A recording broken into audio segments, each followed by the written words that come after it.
Au Parlement européen, avec Laurence Trochu, Guillaume Pelletier et Nicolas Bay, vos élus français membres du groupe des conservateurs et réformistes européens, ECR, nous nous battons pour sauver l'agriculture française et refuser l'adoption du traité de libre-échange avec le Mercosur. Soutenez notre action en signant notre pétition sur stop-mercosur.com. Cette publicité est financée par le groupe des conservateurs et réformistes européens, ECR. 7h, 10h sur Radio Courtoisie, suivez la ligne droite.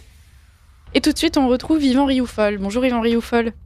Bonjour Liselotte Treuil. Merci d'être avec nous ce matin. 10 ans, jour pour jour, après les attentats de Charlie Hebdo. En 10 ans, quel est le bilan ? Est-ce que les choses ont évolué ? Et si oui, dans le bon ou dans le mauvais sens ? Malheureusement, le bilan est désastreux. J'entendais tout à l'heure Bruno Retailleau, le ministre de l'Intérieur, sur une radio périphérique, nous dire que la menace djihadiste était toujours là et qu'elle était menée par les frères musulmans qui avaient pris de l'envergure en 10 ans. Il n'est naturellement pas comptable de ce désastre-là, mais c'est bien ceci qu'il faut constater, c'est-à-dire qu'il y a un État faible, un pouvoir évanescent qui ont rendu les armes. C'est d'ailleurs aussi le constat d'une intelligentsia qui, à gauche, a même choisi de collaborer avec cet islam révolutionnaire et salutarmé, le djihad en l'occurrence, qui passe par le terrorisme, qui est une guerre intérieure qui vise à attiser la guerre civile. L'islamisme a non seulement conquis de nouveaux territoires perdus de la République dans les cités d'immigration, mais plus gravement, il a conquis beaucoup d'esprits faibles et singulièrement dans une partie de la jeunesse musulmane elle-même, qui, à travers les sondages, montre qu'elle est perméable à cette idéologie totalitaire de l'islam de la charia, puisqu'elle privilégie la charia, c'est-à-dire la loi islamique, sur la constitution. Et ceci se fait avec l'appui de toute une extrême gauche, qui passe d'ailleurs de Mélenchon à M. Faure, du Parti socialiste, qui voit maintenant dans le musulman le nouveau prolétaire, le nouveau damné de la terre, et qui essaie effectivement, par cette collaboration, d'attiser d'autant plus les ressentiments de toute une partie d'une communauté issue de l'immigration. Et cette gauche réclame du pacifisme et de l'antiracisme comme la gauche précédente des années 30 se réclamait du pacifisme et de l'antiracisme pour rejoindre en définitive le régime de Vichy. Donc on est dans ce contexte-là et le résultat de ce désastre, il est sous les yeux. C'est-à-dire que tout d'abord, l'esprit français a quitté les lieux du pouvoir et même les lieux de la presse, c'est-à-dire que l'esprit français qui était caractérisé par la liberté d'expression, par l'impertinence, tout ceci maintenant est une rigolade dès qu'il s'agit en tout cas d'aborder l'islam. Vous pouvez naturellement aborder sans difficulté, personne ne se gêne pour le faire, les critiques contre le catholicisme, voire même contre la religion juive, mais en tout cas maintenant l'islam est devenu une religion inabordable. Donc il y a eu cette perte de liberté d'expression, il y a eu aussi cette flambée de l'antisémitisme qui est un des corollaires de la mainmise de cet islamisme qui, sous couvert d'antisionisme, est en fait un islamisme qui désigne le juif comme étant le symbole aujourd'hui de l'Occident colonisateur. Et puis on l'a vu par exemple très dernièrement avec ces 10 influenceurs qui sont en fait des djihadistes de réseaux sociaux qui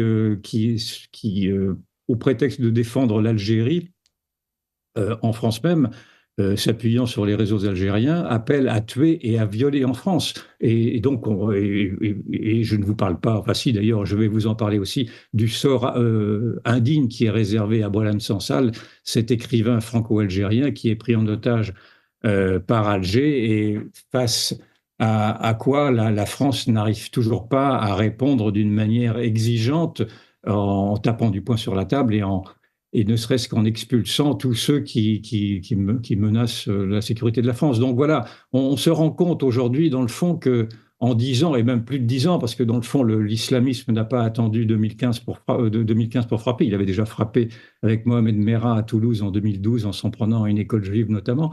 On se rend compte que par paresse intellectuelle, ni l'État, ni l'intelligentsia n'ont voulu analyser ce qu'était la dangerosité de ce nouveau totalitarisme de l'islam politique, de l'islam révolutionnaire, et ceci en prétextant effectivement de ne pas stigmatiser une communauté musulmane et de ne pas rentrer dans les accusations en antiracisme. Oui, ce que vous nous expliquez, c'est que c'est vraiment l'idéologie antiraciste qui a contribué à la montée de l'islamisme, et d'une certaine façon, cette même idéologie devient donc au moins responsable indirectement de l'implantation du terrorisme en Europe.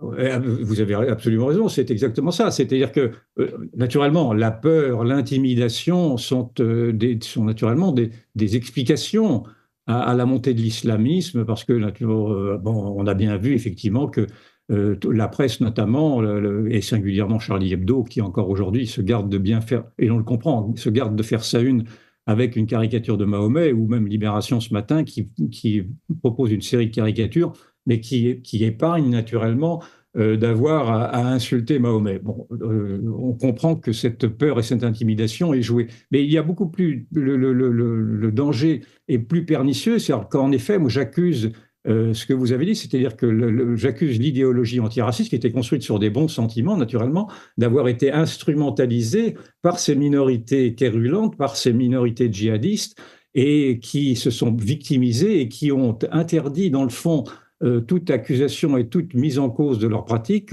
au prétexte sinon de tomber dans une accusation en racisme, en islamophobie et même en pas d'amalgame. Je me souviens, moi, par exemple, il y a 10 ans, jour pour jour, j'étais à RTL et je participais à une émission de débat dans laquelle j'avais demandé, lors de cette émission, à ce que la communauté musulmane se désolidarise visuellement, si je puis dire, en manifestant contre ceux qui la caricaturaient. Et immédiatement, j'avais été accusé précisément d'islamophobie, de racisme et de faire des amalgames. Et donc, on en est là de cette idéologie qui n'arrive pas à être mise en cause à cause précisément de cet antiracisme qui tétanise tout esprit critique. Cet antiracisme, d'ailleurs, on en a vu les effets pervers jusqu'à dernièrement, puisqu'on apprend aujourd'hui que des réseaux pédophiles, c'est un autre sujet, mais que des réseaux pédophiles en Grande-Bretagne ont été protégés des indignations,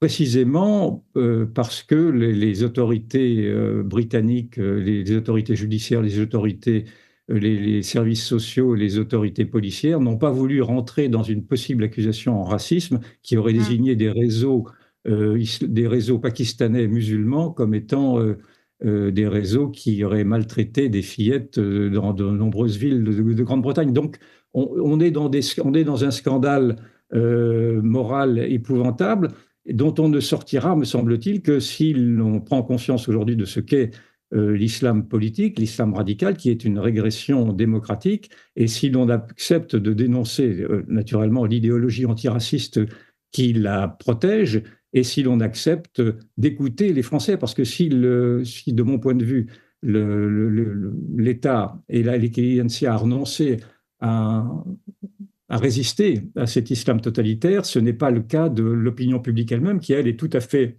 lucide sur les dangers que représente cette idéologie-là, mais simplement, comme souvent, elle est mal représentée par précisément ceux qui ont vocation à représenter le peuple français.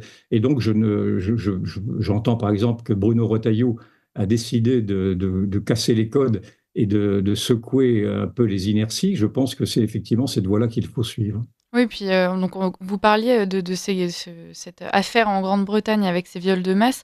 On recevait à l'instant Philippe Prigent et François Bousquet à ce propos.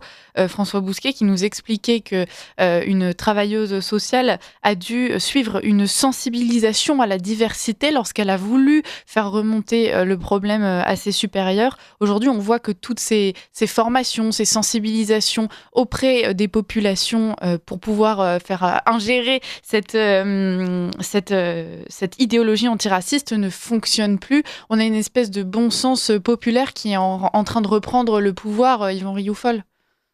Oui, bien sûr. Et puis, vous avez simplement la simple indignation morale élémentaire face à ce que l'on découvre aujourd'hui, qui a été couvert par une omerta, encore une fois, une omerta au nom d'un antiracisme. Et moi, je rends hommage à Elon Musk, parce que si l'on parle maintenant à nouveau de cette affaire, j'en avais parlé moi-même à l'époque dans mes blogs en 2018, en 2017, en prenant également la défense de Robinson, cette journaliste qui a été incarcérée dans l'indifférence générale. Mais si l'on en parle aujourd'hui, c'est parce que Elon Musk a brisé la chape de plomb et a fait en sorte, par naturellement l'audience qu'il a, de réveiller tous ces somnambules, mais on se rend compte tout de même du scandale qu'il y a eu d'abord à ne pas vouloir s'indigner, et puis surtout du scandale que représente maintenant le féminisme soi-disant universaliste, qui naturellement a vu dans les viols de Mazan une cause à défendre, et là on comprend ceci très bien, mais qui ne voit toujours rien, parce qu'il n'y a toujours pas eu il n'y a encore aucune protestation de la part de ces féministes-là vis-à-vis de ces crimes horribles, de ces crimes pédophiles qui, encore une fois, ont pris en priorité pour cible des jeunes filles blanches parce qu'elles étaient blanches. Et c'est acté par les dépositions qui ont malgré tout été publiées à l'époque dans la presse britannique. Donc voilà, nous sommes dans cette omerta, nous sommes dans ce scandale total qui a été en effet protégé par l'idéologie antiraciste, comme l'idéologie antiraciste protège également ce nouvel antisémitisme, puisque c'est un antisémitisme qui est porté par des minorités qui sont des minorités protégées. On va finir sur ces mots. Yvan Rioufol, merci d'avoir été avec nous pour cette première chronique de 2025.